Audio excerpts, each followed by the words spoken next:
Buongiorno amici, oggi parliamo del positivismo tedesco. A partire dal 1830 circa l'impetuoso sviluppo industriale in Germania favorisce la diffusione delle idee del positivismo.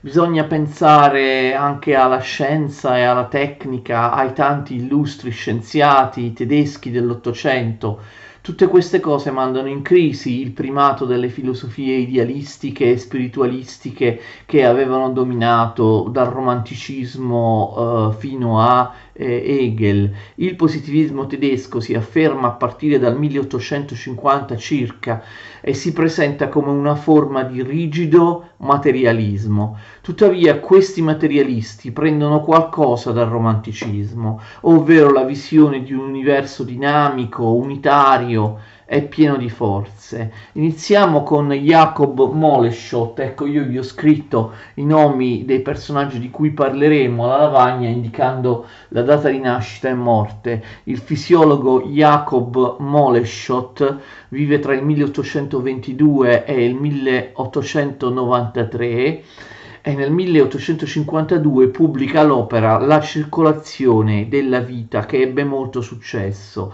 Egli sostiene che la materia si trasforma continuamente alternando processi di generazione e processi di corruzione e in questo modo dà vita a tutti gli esseri.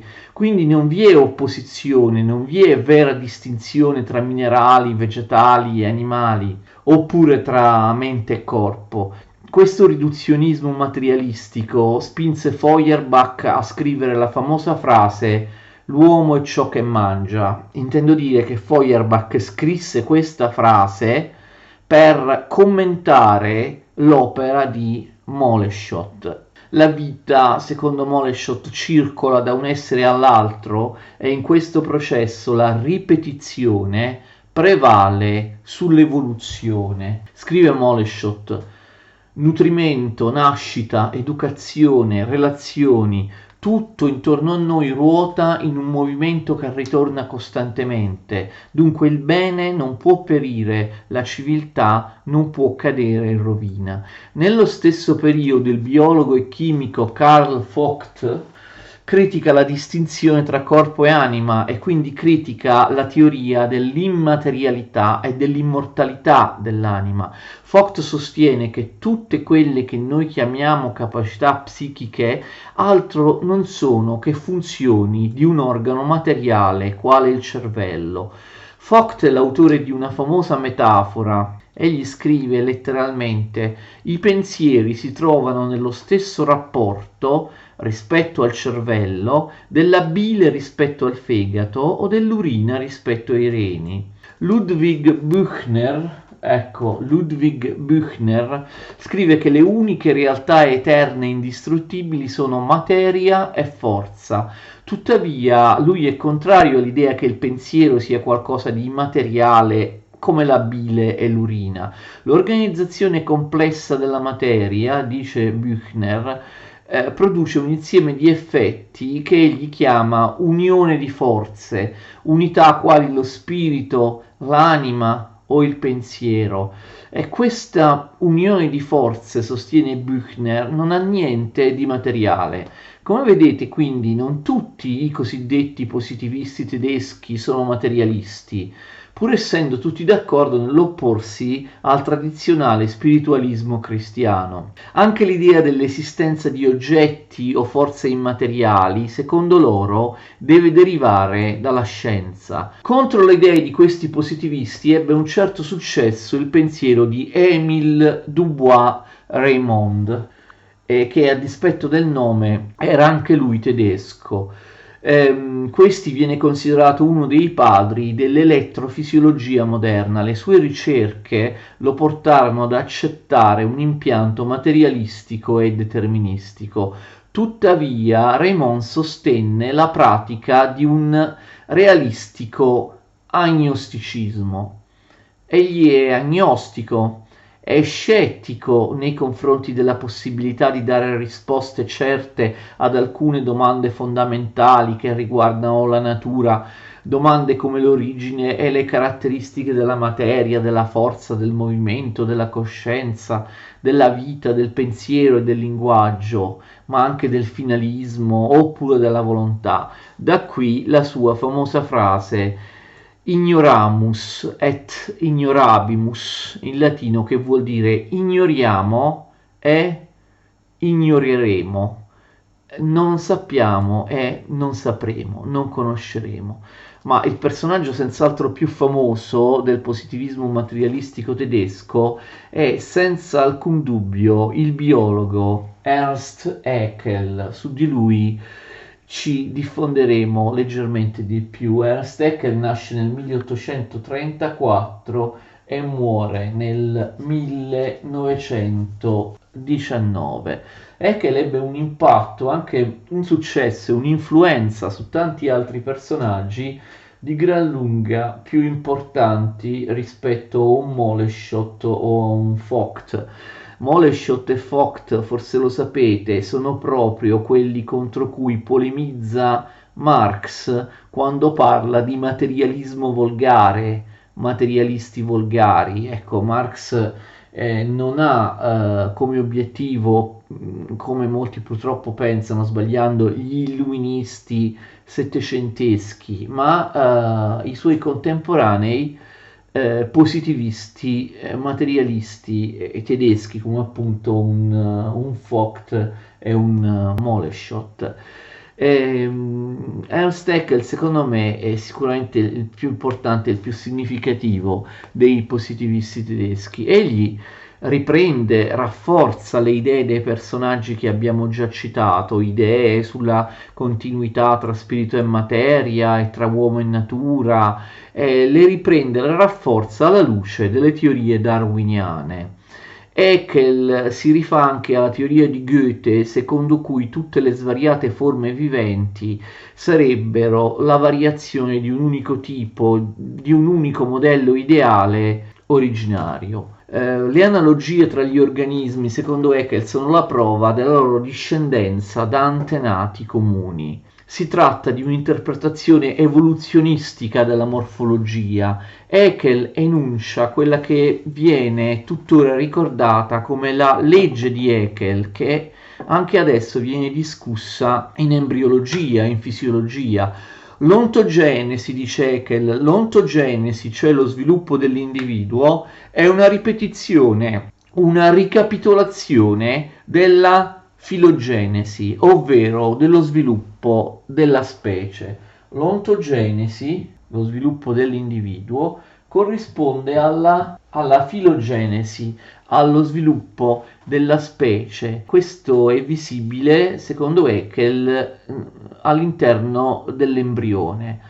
In base ai differenti stadi di sviluppo dell'embrione, per esempio dell'embrione umano, si possono riconoscere gli stadi precedenti dell'evoluzione della specie a cui l'embrione appartiene. Viene così affermata la continuità tra tutte le forme viventi, tra l'uomo e gli altri animali che lo hanno preceduto nel sentiero dell'evoluzione. Secondo Haeckel, l'evoluzione è dovuta a due forze: una tendenza formativa interna, comune a tutti gli enti, dai cristalli agli organismi, che consiste nell'interazione di atomi, e una forza esterna che corrisponde all'azione dell'ambiente sull'individuo. Secondo Haeckel, l'origine della vita è legata alla generazione spontanea. In un mare primitivo alcune sostanze organiche si sarebbero unite in complessi molecolari di carbonio che avrebbero formato i costituenti originari nella forma di cellule. Sia lo sviluppo della vita sia la sua origine, dunque, sono spiegate da Haeckel in base a leggi fisico-chimiche. Non è necessario supporre l'esistenza di alcuna forza, né tantomeno di forze vitalistiche o spirituali. Haeckel però non si considerava un materialista, bensì un monista, ma in realtà abbiamo visto che la maggior parte, ecco, se non tutti, dei questi, almeno i più importanti esponenti del positivismo tedesco, portano avanti il monismo, si basano sul monismo. In realtà Haeckel si ispirava al panteismo goetheano. Oltre alla materia come infinita sostanza estesa, l'altro attributo di quel che lui chiama l'onnicomprensiva e divina essenza della sostanza universale è lo spirito, ovvero l'energia, quindi materia ed energia. Non è in fondo contraddittorio o comunque singolare parlare di divina essenza della materia per un meccanicista come Haeckel? Molti interpreti infatti hanno messo in evidenza che Haeckel, come peraltro lui stesso afferma, non può essere considerato un materialista classico e che dalle sue idee emergerebbero aspetti inquietanti.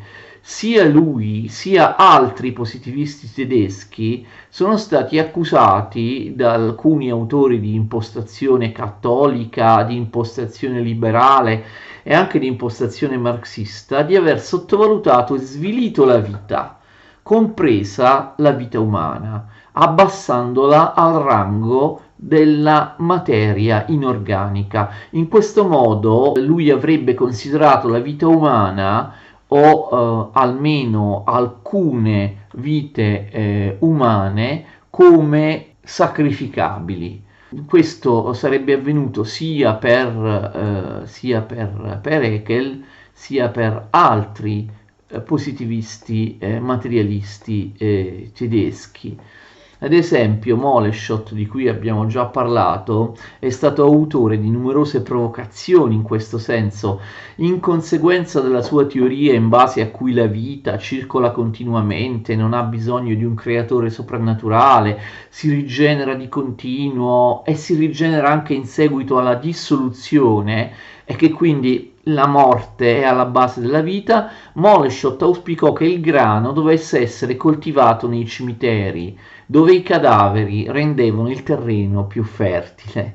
Queste affermazioni sono state da molti considerate come una dissacrazione dei valori tradizionali, compreso il valore della vita umana, o all'opposto una sacralizzazione della vita e della forza vitale che intende prendere il posto del divino. Moleschott era ateo e anticlericale e si impegnò in polemiche con scienziati cristiani, ad esempio con Liebig, e prese anche delle posizioni pubbliche, anche delle posizioni molto forti. Moleschott portò la sua battaglia anticlericale anche in Italia, dove insegnò fisiologia prima a Torino e poi a Roma, subito dopo la costituzione del Regno d'Italia. Infatti in Italia trovò un clima politico consono alle sue idee, a differenza che in Germania, da cui era stato cacciato mentre insegnava all'Università di Heidelberg. Moleschott, ma torniamo a Haeckel. Anche lui era anticlericale e anticristiano. Abbiamo detto che lui chiama il suo sistema filosofico monismo, un sistema non materialistico né spiritualistico che da alcuni è stato chiamato panteismo ateistico. Il monismo di Haeckel intendeva organizzarsi come una specie di religione con templi e riti, con vere e proprie forme di adorazione della natura. In un congresso di liberi pensatori a Roma, pensate, nel 1904 Ernst Haeckel fu nominato antipapa. Nel 1906 a Iena Haeckel fondò la Lega Monista Tedesca, a cui aderirono anche personaggi famosi. Le opere di Haeckel ebbero un successo immenso in tutto il mondo, non ve le cito, sono molte, potete andare a trovarle da voi. Le sue idee piacquero a certi ambienti della destra nazionalistica tedesca ottocentesca, di cui faceva parte anche Bismarck, ambienti che detestavano la Chiesa cattolica. Haeckel è una figura centrale della prima fase del darwinismo sociale. Tradendo le idee di Darwin, Haeckel utilizza con toni molto duri la teoria biologica dell'evoluzione per trarne conseguenze politiche e sociali. Lo stesso Charles Darwin, pensate, gli scrisse pregandolo di moderare i toni, giacché Haeckel stava rischiando di scandalizzare gli ambienti cattolici e conservatori, spingendoli a rifiutare come pericoloso il darwinismo, a rifiutare, a non accettare, a sviluppare pregiudizi nei confronti del darwinismo.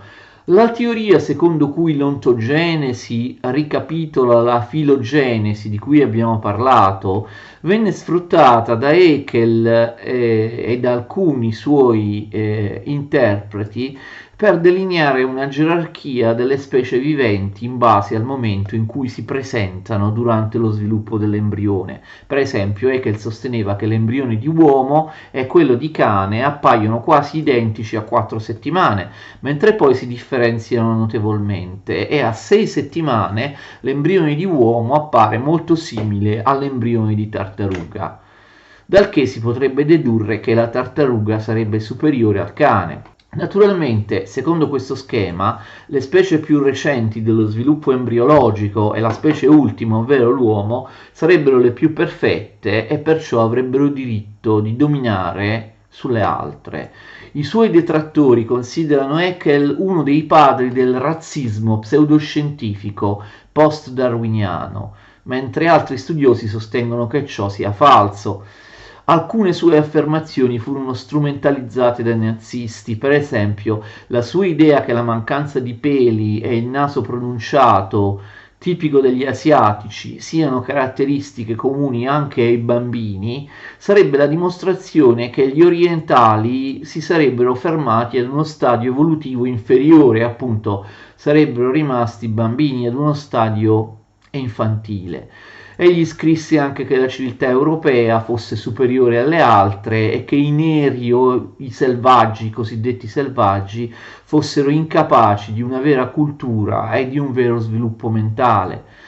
Tuttavia ci sono alcune cose che allontanano Haeckel dal nazismo, ovvero il suo favore per la democrazia liberale, per la libertà di espressione, così come la sua simpatia per gli ebrei e il riconoscimento del loro apporto culturale nella storia. Come abbiamo accennato, l'aspetto più deteriore del positivismo di Haeckel, simile in questo a Comte, ve lo ricordate, consiste nella creazione di una sorta di religione della scienza che avrebbe dovuto prendere il posto del cristianesimo in Germania.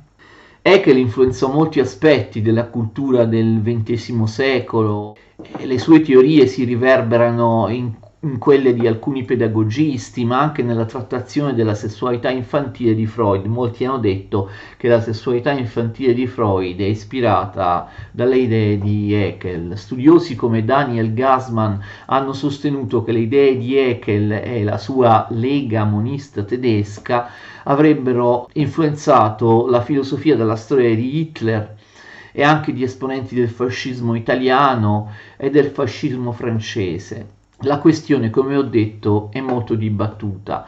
Comunque è un dato di fatto che molti autori razzisti, anche in letteratura, peraltro autori molto importanti e molto apprezzabili come lo scrittore fantasy horror americano Lovecraft, fanno continuamente riferimento alle opere di Haeckel quando esprimono la loro visione razziale. Nel 1866 Haeckel inventò il termine ecologia. La parola ecologia è un'invenzione di Ernst Haeckel. Anche su questo punto ci sono state molte polemiche. Infatti alcuni pensatori cattolici o liberali hanno sostenuto che certe forme di ambientalismo sin dall'origine siano storicamente connesse a certe teorie di estrema destra, rimarcando come anche il nazismo fosse fortemente intriso di ambientalismo anti-umanistico. Uno dei primi atti del nazismo al potere fu l'approvazione di una severa e articolata legge contro la caccia. La polemica è stata ripresa recentemente da cattolici e anarcocapitalisti che contestano il carattere progressista e la veridicità dell'ambientalismo e lo considerano un sistema di credenze antiscientifiche e reazionarie, ovvero credono all'esistenza di un ambientalismo di estrema destra che negli ultimi 2 secoli avrebbe giustificato teorie razziste ed eugenetiche e che avrebbe preso avvio, tra le altre, dalle opere di Ernst Haeckel. Bene, chiudiamo qui questa lezione. Io ho cercato di esprimere alcuni aspetti i più importanti, i più significativi del positivismo materialistico tedesco, citando alcuni degli autori più noti. Vi ringrazio per essere rimasti con me per tutta la lezione. Spero di esservi stato utile, spero che la lezione sia stata di vostro gradimento e ci vediamo la prossima volta. Continuate a seguire le mie video lezioni sul positivismo europeo, così come su tutti gli altri argomenti di filosofia e storia del triennio delle scuole superiori. Io sono Tolandus Redivivus e come me si chiama il canale YouTube dove potete vedere le mie video lezioni. Arrivederci, alla prossima.